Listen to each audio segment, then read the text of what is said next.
Dear students, आज हम crossing over topic पर चर्चा करेंगे। जैसा कि इससे पहले के टॉपिक लिंकेज में यह बताया गया था कि एक ही क्रोमोसोम पर जीन्स लीनियर क्रम में पाए जाते हैं, अर्थात मॉर्गन के द्वारा प्रतिपादित किया गया लिंकेज के सिद्धांत के अनुसार एक क्रोमोसोम पर लिंक्ड जीन्स एक लीनियर क्रम में पाए जाते हैं और ये जीन्स एक साथ अगली पीढ़ी में ही वंशागत होते हैं। ऐसे जीन्स को लिंक्ड जीन्स कहते हैं और कई जनरेशन तक ये पेरेंट्स के समान ही जीन कॉम्बिनेशन का निर्माण करते हैं। परंतु बहुत अधिक केसेस में यह देखा जाता है कि F2 पीढ़ी में पेरेंटल कॉम्बिनेशन के साथ साथ नॉन पेरेंटल कॉम्बिनेशन अर्थात न्यू कॉम्बिनेशन ऑफ जीन्स भी प्राप्त होते हैं, जिसका कारण यह होता है कि पेरेंटल होमोलोगस क्रोमोसोम के बीच में एक विशेष प्रकार की क्रिया क्रॉसिंग ओवर पाई जाती है। क्रॉसिंग ओवर टॉपिक शुरू करने से पहले हमें यह ज्ञान होना चाहिए कि प्रत्येक क्रोमोसोम जो कि पेयर में पाया जाता है उन्हें होमोलोगस क्रोमोसोम कहते हैं। और ये जो होमोलोगस क्रोमोसोम होते हैं, प्रत्येक होमोलोगस क्रोमोसोम एक जोड़ी क्रोमेटिड का बना होता है। इसका अर्थ यह हुआ कि एक होमोलोगस पेयर ऑफ क्रोमोसोम में 4 क्रोमेटिड पाए जाते हैं। 2 वे क्रोमेटिड जो कि सेम क्रोमोसोम के पार्ट होते हैं सिस्टर क्रोमेटिड कहलाते हैं, परंतु दूसरे सहयोगी होमोलोगस क्रोमोसोम के जो 2 क्रोमेटिड होते हैं पहले क्रोमोसोम के क्रोमेटिड के नॉन सिस्टर क्रोमेटिड कहलाते हैं, जैसा कि इस डायग्राम में दर्शाया गया है। ग्रीन कलर वाले क्रोमेटिड जो कि एक ही क्रोमोसोम के हैं सिस्टर क्रोमेटिड, और जबकि दूसरे सहयोगी होमोलोगस क्रोमोसोम जैसे कि लाल रंग द्वारा इंगित किया गया है उसके क्रोमोसोम का एक क्रोमेटिड पहले क्रोमोसोम के क्रोमेटिड के साथ नॉन सिस्टर क्रोमेटिड संबंध दर्शाता है। अगर हम क्रॉसिंग ओवर की परिभाषा का जिक्र करते हैं जिसे कि निम्न डायग्राम में दर्शाया गया है, अर्थात क्रॉसिंग ओवर वह परिघटना है जिसमें कि समजात गुणसूत्र के नॉन सिस्टर क्रोमेटिड के मध्य जीन्स का आदान प्रदान होता है, जिससे कि नए रिकॉम्बिनेशन का निर्माण होता है। अर्थात crossing over is a process which produce new recombination of genes by interchanging of corresponding segments between non-sister chromatids of homologous chromosome, जिसे कि हमने इस डायग्राम में दर्शाया गया है। मॉर्गन के अनुसार होमोलोगस क्रोमोसोम के भागों के एक्सचेंज के फलस्वरूप लिंक्ड जीन्स अलग होकर नए संयोग बनाते हैं, अर्थात नए कॉम्बिनेशन बनाते हैं, और यही क्रिया क्रॉसिंग ओवर कहलाती है। अगर हम क्रॉसिंग ओवर की कैरेक्टरिस्टिक्स का जिक्र करें, विशेषताओं का जिक्र करें, तो इसमें नंबर 1 गुणसूत्र में जीन्स की स्थिति लोकस कहलाती है और जिस पर जीन्स रेखीय क्रम में अर्थात लीनियर मैनर में व्यवस्थित रहते हैं। एक हेटेरोजाइगस में एक जीन के दोनों एलील्स एक ही लोकस पर स्थित होते हैं, अर्थात होमोलोगस क्रोमोसोम का एलील कैपिटल ए दूसरे समजात के स्मॉल ए एलील की स्थिति दोनों की एक समान होती है।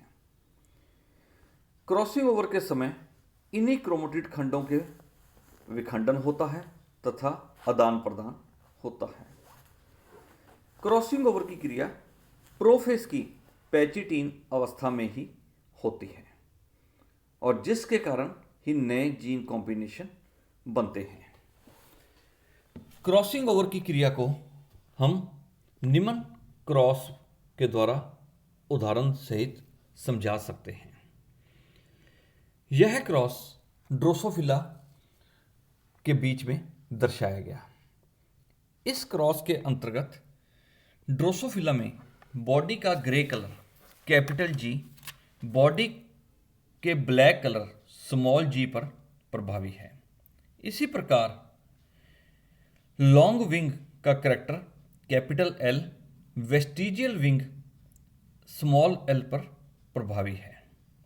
जब ग्रे एंड लॉन्ग विंग वाली ड्रोसोफिला का क्रॉस ब्लैक बॉडी एवं वेस्टिजियल विंग वाली फीमेल ड्रोसोफिला से क्रॉस करवाया जाता है तो F1 जनरेशन में ग्रे एंड लॉन्ग विंग वाली ड्रोसोफिला प्राप्त होती है जो कि हाइब्रिड प्रकृति की होती है। अब इस F1 progeny capital G capital L व स्मॉल जी स्मॉल एल के बीच में आपस में क्रॉसिंग ओवर की क्रिया होती है, जिस कारण क्रॉसिंग ओवर के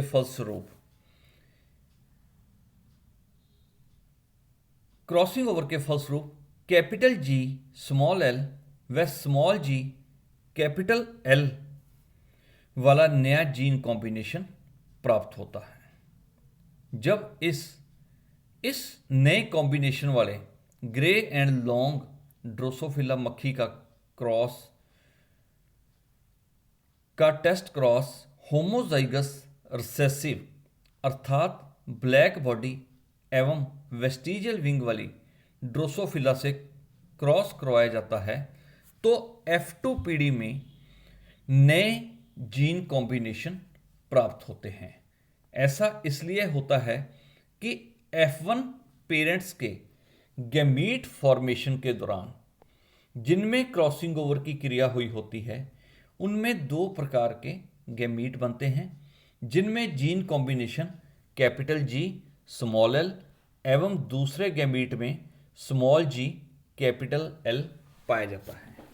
जब ये दोनों डिफरेंट गैमीट वाले ड्रोसोफिला का क्रॉस होमोजाइगस रिसेसिव जिसमें कि स्मॉल जी स्मॉल एल अर्थात ब्लैक बॉडी व वेस्टिजियल विंग का लक्षण होता है वाली ड्रोसोफिला से क्रॉस कराते हैं तो F2 जनरेशन में नया जीन कॉम्बिनेशन वाली ड्रोसोफिला प्राप्त होती हैं, जिनमें क्रमशः नया जीन कॉम्बिनेशन ग्रे बॉडी एवं वेस्टिजियल विंग और दूसरा ब्लैक बॉडी एवं लॉन्ग विंग वाला न्यू कॉम्बिनेशन प्राप्त होता है। ऐसा क्रॉसिंग ओवर के कारण होता है। अगला टॉपिक है mechanism of crossing over. Crossing over की क्रिया को समझने के लिए 4 स्टेप्स में अध्ययन करते हैं, जिसमें पहला स्टेप साइनेप्सिस, दूसरा step tetrad formation, third step crossing over व फोर्थ स्टेप टर्मिनलाइजेशन। इन चारों स्टेप्स के अंतर्गत सर्वप्रथम साइनेप्सिस स्टेप का अध्ययन करते हैं। ऐसा हम क्रॉसिंग ओवर की क्रिया का जो मैकेनिज्म है निम्न दिए गए डायग्राम में दर्शाया गया है। जैसा कि निम्न डायग्राम को हम देखते हैं कि इसमें 2 होमोलोगस पेयर ऑफ क्रोमोसोम दिखाए गए हैं, जिसमें एक क्रोमोसोम को डार्क ब्लैक कलर में और जबकि दूसरे क्रोमोसोम के दोनों क्रोमेटिड को लाइट कलर में दर्शाया गया है। क्रॉसिंग ओवर की क्रिया एक क्रोमोसोम के एक क्रोमेटिड जो कि डार्क कलर का है तथा दूसरे क्रोमोसोम के एक क्रोमेटिड जो कि लाइट कलर का है, उन दोनों के बीच में क्रोमोसोमल पार्ट का आदान प्रदान होता है और यह क्रिया मेनली मियोसिस फर्स्ट अर्थात अर्धसूत्री विभाजन प्रथम के दौरान संपन्न होती है। म्योटिक फर्स्ट की प्रोफेस अवस्था अपेक्षाकृत लंबी होती है, जिनमें क्रमशः leptotene, diplotene, zygotene, pachytene, diakinesis आदि अवस्थाएं संपन्न होती हैं। सर्वप्रथम हम पहला बिंदु साइनेप्सिस पर चर्चा करेंगे। म्योटिक सेल डिवीजन की प्रोफेस अवस्था की लेप्टोटीन स्टेज के दौरान क्रोमोसोम छोटे तथा मोटे होकर अपनी इंडिविजुअलिटी अर्थात स्पष्ट दिखाई देने लग जाते हैं, दर्शाते हैं।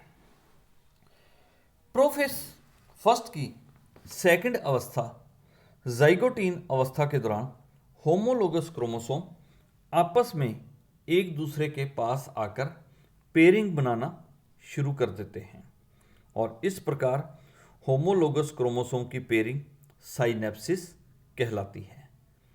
ऐसा इसलिए होता है कि क्योंकि दो डिफरेंट क्रोमेटिड अर्थात एक ही होमोलोगस क्रोमोसोम के दोनों नॉन सिस्टर क्रोमेटिड के बीच में साइनेप्टिक फोर्स के कारण साइनेप्सिस की क्रिया संपन्न होती है, जिस कारण डिस्टेंस पर स्थित होमोलोगस क्रोमोसोम एक दूसरे के पास आ जाते हैं और इस प्रकार पेयर्ड होमोलोगस क्रोमोसोम को बाइवेलेंट कहते हैं।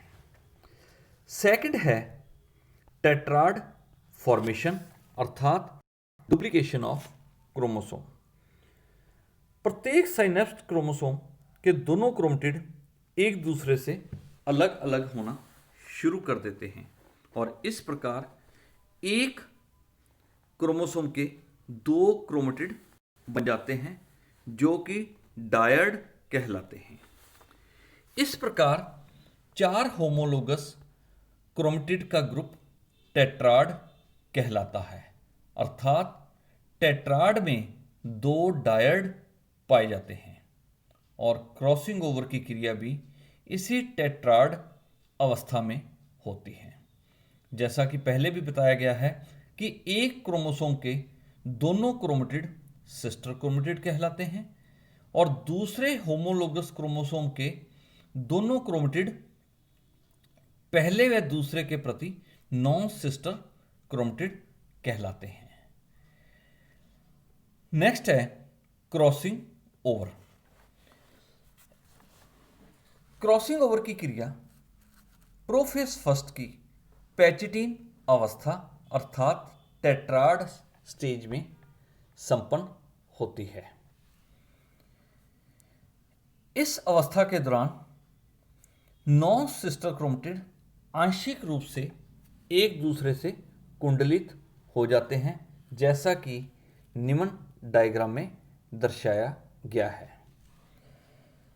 जहां पर क्रॉसिंग ओवर की क्रिया होती है उस यूनियन को क्याज्मा कहते हैं, जो कि एक वचन है, और एक से अधिक जगह पर क्रॉसिंग ओवर की क्रिया को क्याज्मेटा कहते हैं, जो कि बहुवचन है। डिप्लोटीन अवस्था में जब साइनेप्टिक फोर्स समाप्त होने पर आती हैं तो दोनों होमोलोगस क्रोमोसोम एक दूसरे से अलग अलग होना शुरू कर देते हैं, परंतु ये कुछ स्थानों पर अलग नहीं हो पाते। इन स्थानों को क्याज्मा कहते हैं, जहां पर कि क्रॉसिंग ओवर की क्रिया होती है। दोनों non sister chromatid endonuclease enzyme द्वारा क्याज्मेटा पर टूट जाते हैं और इस प्रकार टूटे हुए एक क्रोमेटिड का भाग नॉन सिस्टर क्रोमेटिड पर तथा दूसरे क्रोमेटिड का भाग पहले नॉन सिस्टर क्रोमेटिड पर स्थानांतरित हो जाता है और इसके बाद विपरीत क्रोमेटिड के दोनों भाग आपस में लाइगेज एंजाइम द्वारा अलग अलग हो जाते हैं और इस प्रकार क्रॉसिंग ओवर की क्रिया पूर्ण हो जाती है। और क्रॉसिंग ओवर के मैकेनिज्म के अंत में फोर्थ पॉइंट है टर्मिनलाइजेशन। स्टर्न तथा होटा 1969 के अनुसार 9 सिस्टर क्रोमेटिड एंडोन्यूक्लियस एंजाइम द्वारा टूटते हैं तथा टूटे हुए एनएससी अर्थात 9 सिस्टर क्रोमेटिड लाइगेज एंजाइम के द्वारा विपरीत क्रोमेटिड के साथ जुड़ जाते हैं। लेटेस्ट इन्वेस्टिगेशन के अनुसार क्रॉसिंग ओवर की क्रिया के दौरान डीएनए का सिंथेसिस होता है जो कि टूटे हुए क्रोमेटिड खंडों को जोड़ने में सहायक होता है और इस प्रकार जब क्रॉसिंग ओवर की क्रिया पूर्ण हो जाती है तो दोनों होमोलोगस क्रोमोसोम एक दूसरे के दूर जाना शुरू कर देते हैं और यह क्रिया डायकाइनेसिस के अंतर्गत संपन्न होती है।